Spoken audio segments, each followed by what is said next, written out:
All right, what is going on, everybody? We are going to talk about the Grizzlies versus OKC last night and some rumors that have been floating around about the Memphis Grizzlies All-Star point guard Ja Morant. There's just some things flying around that I think is interesting. I just want to preface this video and any future videos with I don't give a lot of trade like rumors or like off-season rumors a lot of weight. Um, but since the Luca trade, I think it has shown almost anything is possible, and anything from left field can be feasible. And we'll get into the what do you call it? The validity of these rumors. But I think also it's fun just sometimes to do a thought experiment and talk about what could be, what maybe should happen, could happen, and all that good stuff. So let's jump right into it. If you like what I have to say, like the video. If you have your own opinions, comment them down below. And if you just like the vibes, consider subscribing. Um, we're going to jump back and forth between the game and the rumors. First of all, last night, the Oklahoma City took on the Memphis Grizzlies in Memphis, and the Memphis Grizzlies lost the game 103 to Oklahoma City's 120.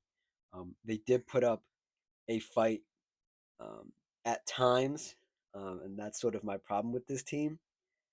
But also, Oklahoma City is just such in a different stratosphere right now. It's kind of crazy. But I want to talk about some rumors first. Let's pull that up real quick. So it was reported uh, mid-February that, and I quote, an NBA executive believes that the Grizzlies could look to move Ja Morant this summer, according to Howard Beck. Um, and I saw this and I was like, huh, that doesn't make a lot of sense. But then I thought about it a bit more. And obviously, it's March now, so I've had a lot of time to think about this. And this report was accompanied by a picture. It's Ja Morant in a Orlando Magic jersey, in a Rockets jersey, in a Heat jersey.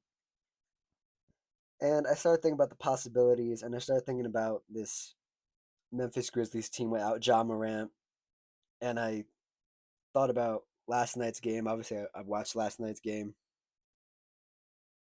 and I couldn't I couldn't stop thinking about this Memphis Grizzlies team. Well, last night, let me preface this with they did not have Jaren Jackson Jr. last night, their other All Star, so they were kind of thin. They ran a lot of strange lineups at times, but they fought. And to me, I've never been the biggest John Morant fan. Let me make that clear off the top. I think his off the court shenanigans are not what is it not becoming of a guy who the NBA wants to be a star. And I think those last, what was that, a couple years ago, it just knocked him off his trajectory of being a great player, at least for now. And I don't think the Memphis Grizzlies should trade him, but I think it's an interesting thought because I watched John Morant, especially this season, because he came out earlier this season and said, I'm not going to dunk as much. I'm going to try to preserve my body, something to that effect, right? And it's been working. He hasn't been dunking as much. Um, he is a very athletic and explosive guard, and he is known for his dunking. For those who don't know, um, and for him to say, "I'm not going to do that as much," is admirable, but also concerning because you can see him trying to not do it. Like that's his first instinct is to go up and try to dunk the ball, but then he's like, now let me lay it up, and he goes to lay it up, right? And I watch a lot of Memphis Grizzlies games, especially this year, and I just kind of forget Ja Morant's there. I genuinely forget Ja Morant's out there. And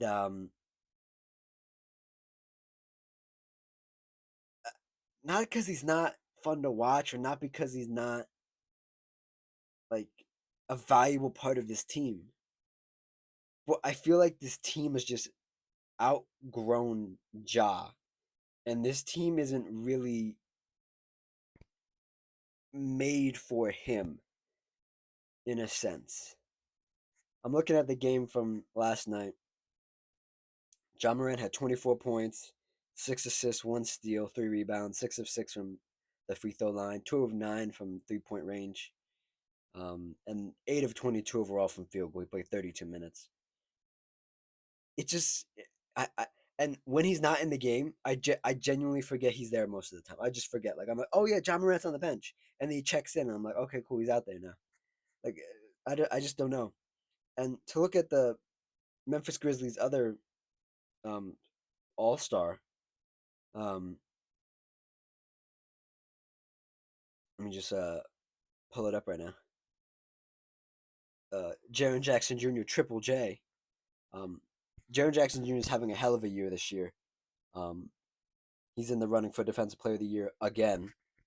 Um, his averages are 22 points, 3 steals, 1.5 blocks, 2 assists, 5 rebounds, almost 6 rebounds, 36% from three, and 49% overall from field goal in 29 minutes. He's played 59 games this season. Um, Let me actually pull up some more stats of his really quickly. I didn't expect to talk about him actually. Let's see. Jackson. Jaren Jackson Jr. There we go. Um, I'm only comparing these two because they are both all stars and because they've both been on the team for a substantial amount of time. Jaren's been on the team 1 year more than Ja Morant. They were drafted in back-to-back years, so that they have been the cornerstones of this team. And just looking at Jaren Jackson's improvement, obviously he's more decorated than Ja. Um, and the past 2 years, Jaren Jackson has been averaging 22. He jumped all the way from 18 points in 2023 all the way up to 22 in 2024. Um, and he's he's been relatively healthy compared to Ja, who just obviously has had some off the court stuff. Um, but he's Ja when he's out there and when he's right, he's having a down year scoring. This is his worst scoring year since his sophomore year. That was in 2020, 2021.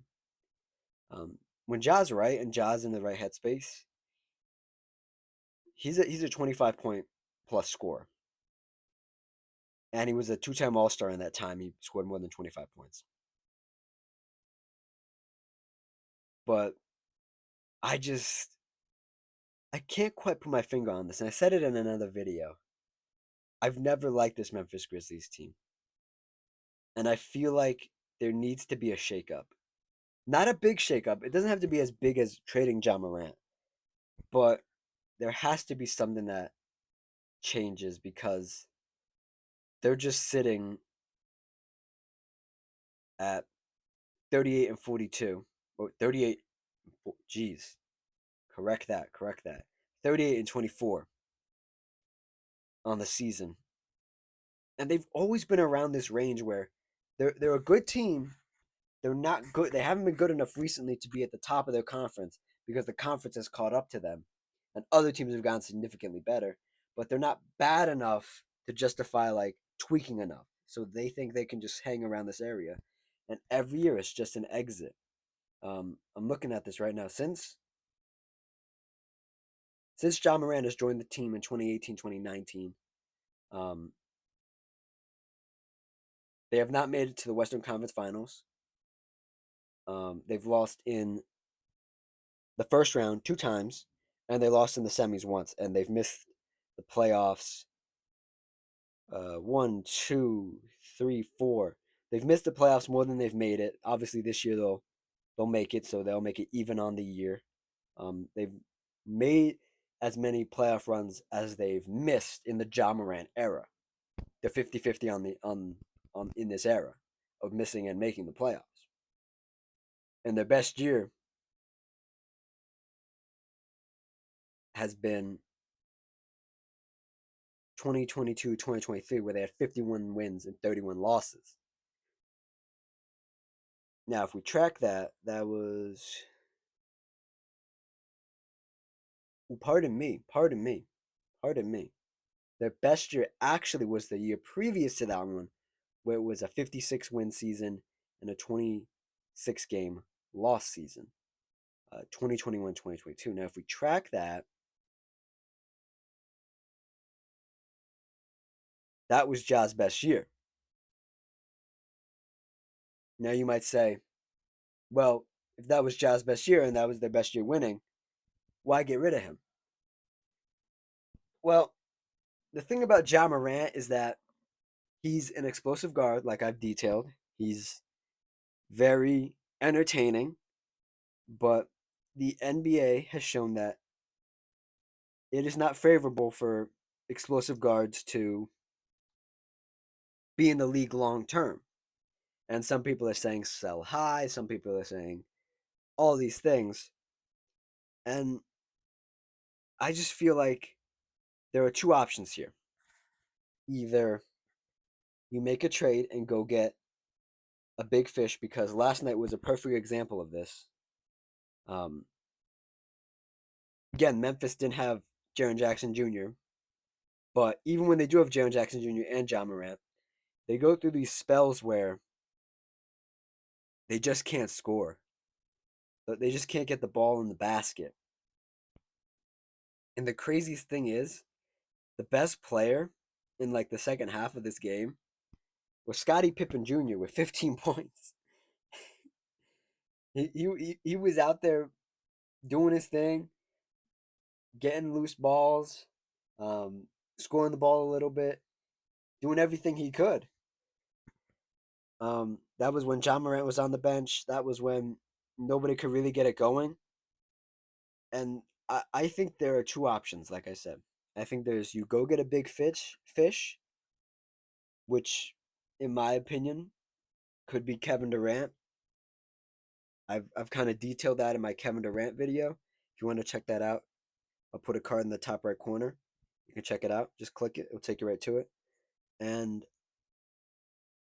either you go get Kevin Durant and you see what some more veteran leadership can get you, because right now they don't really have a vet. I mean, Ja and Jaren Jackson Jr. have been in the league 5+ years. That's not a long time. It's enough to be considered experienced, but not a vet. And I think they need somebody who can actually create. Like, it's all well and good, this Grizzlies team, when they're moving the ball, when different guys are knocking down shots. That's all well and good, right? It's great. It's great because the opposite team, the opposing team, does not know what they're gonna get every night. Random person could go off for 10 points in a quarter, 15 points in a quarter, right? Whatever. But I think it's just so important to have that additional score, because this Memphis Grizzlies team went on runs and they got it really close. They got it within 9, 10 points. And then Shea Gilgeous-Alexander for the Thunder. Um, where is he? Aaron Wiggins for the Thunder. Jalen Williams would just they would hit 2 threes in a row. They would drive into the paint. They would get the ball in the basket and they would get fouled. And they just could never get that momentum they really needed. And I think a big I hate to use the word big three, because the word big three and the notion that a big three always works out is so dead. But I think in the Memphis Grizzlies case, I think why not try to go for it? You have enough time to say, hey, We can sacrifice some of these pieces we have. Go get a big fish, pair him with Ja, pair him with Jaren, take a little bit of the load off Ja because Ja doesn't play that much anyway. Ja historically has never touched 70 games. He's barely touched 60 the past 3 years. And I think you need that guy to pad your season and help you in the postseason. And the report that I read a few moments ago from Howard Beck was disputed by the Grizzlies GM um, Zach Kleiman. We'll call him Zach K. Um, he talked about the Ja Morant rumors, and I quote: "I can't blame other executives, quote unquote, for fantasizing about us trading Ja, but it's just that fantasy. We are not trading Ja. Continue to underestimate Ja, this team, and this city, and we we will let our performance on the floor speak for itself. I'm not going to give this nonsense any further oxygen, and look forward to getting back to basketball." That was per Drew Hill. So you can take that report with what you think is a grain of salt or not. I'm just giving my thoughts on this. I think trading Ja is it's a bit too early to do that because he's a two-time All Star. He has an All NBA appearance to his name. He was Most Improved Player in 2021, 2022. He has a couple things to his name. And Jaren Jackson Jr. over here on the other side, um, two-time All Star, um, 2022, 2023 Defensive Player of the Year, two-time All Defensive Team, two-time blocks champ. I would keep this together, but I would definitely try to go get somebody. I don't know who that could be, but go get somebody. Um, let's talk about this game a little bit more. Um, we'll continue to talk about the Grizzlies since we're here. For the Grizzlies last night in total, Ja Morant had 24 points, Desmond Bain had 15, Vince Williams Jr. had 12, Zach Edey got the start last night, the rookie, 6 points, 9 rebounds. Jalen Wells, not his best night this year, didn't shoot the ball well, did not make a shot at all. Made his free throws though, 3 points. Brandon Clark was big for them in that run that I described late in the game. The runs, I should say, they went on with 13 points, 11 rebounds. Again, Scottie Pippen Jr. playing up his value, and they really didn't get much else. I'll give them credit. They did they did try to get the best team in the West, the Thunder, their best shot, but they just couldn't do it. Jalen Williams for the Thunder, 20 points. Isaiah Hartenstein, 10 points, 15 rebounds. Shea with 41. What felt like one of the easiest 41s I've seen in a minute. Lou Zhang Dort with 3, Carson Wallace with 4, Kason Wallace with 4, pardon me. Um, Jalen Williams with 13 off the bench, and Aaron Wiggins off the bench, 16 points, 3 or 4 from 3. So yeah, that was the game. This game just really just reminded me of this whole Ja situation, and like I detailed, like I said, I keep saying that word. I need to stop saying that. Like I said, I I don't think they're gonna trade Ja. I think eventually they are gonna have to make a decision if they just keep being middle of the pack, and if the goal is to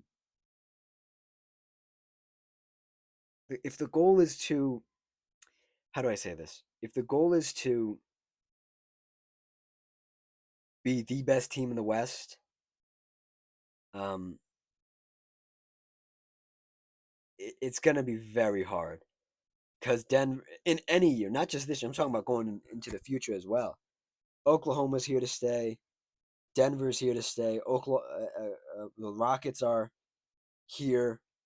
Um, it's gonna be tough to get to the top of the West in the next 4 or 5 years. It's gonna be very tough. And I think the Grizzlies have great players. They have great role players, but they just don't have enough And I don't think they'll ever have enough if it's just Ja and Jaren and insert other guy. I didn't even talk about Desmond Bain because that's how inconsistent Desmond Bain is, to me at least. Like some nights you can rely on him for 30. Other nights he's a nothing burger, you know? Um so yeah, that's pretty much it. Um Let me give you some predictions for the rest of the week and into the weekend. Um Thursday night games. Philadelphia in Boston. Um Tonight. Ah man. They just shut Joel Embiid down. Give me Boston. That's an easy pick. New York at Los Angeles. Um Los Angeles is on a roll. Lakers. Los Angeles Lakers are on a roll. But give me New York. I like New York. Even though they've been struggling a little bit, I like New York. I like New York. Friday night matchups: Memphis at Dallas. I just literally talked about Memphis. Um, I think Memphis can take down this Dallas Mavericks team. They're injured. Memphis is pretty healthy, especially if they get Triple J back in time. Give me Memphis on Friday night, and then Phoenix in Denver. This is the real telltale game for Phoenix. I wanna give it to Phoenix just because I was so impressed with their energy the last time out and the comeback they had against the Clippers, but I'm gonna have to go Denver. I think Denver is just too good at this point. They're in such a rhythm at this point. Um, Moving into Saturday, only one game, 8:30, a classic rivalry. Los Angeles is in Boston to play the Celtics. Um, I really have to see if Boston is fully healthy. If Boston is fully healthy, it's Boston. But if Boston is missing some of those key guys, and keep in mind, I am very aware that um, Derek White and Peyton Pritchard for the Boston Celtics last night both had 41. That's not who I'm talking about. I'm talking about Drew Holiday. I'm talking about Kristaps Porzingis. If they have one of those or a combination of um, Kristaps and Drew or just one of them, I'm gonna give it to Boston. But if they don't, give me Los Angeles, man. Give me Luca, LBJ, and company. Um, Sundays fully packed with games.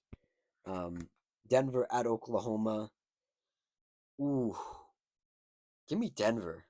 I like Denver for that game, especially since the Thunder are kind of running a little thin.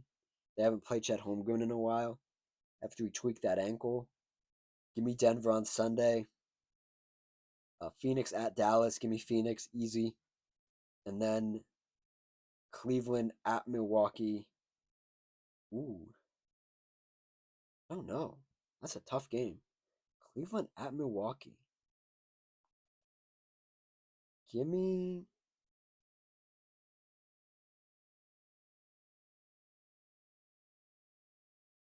me oh man. Give me Cleveland, man. They just clinched the playoff spot. First team to do it in the association.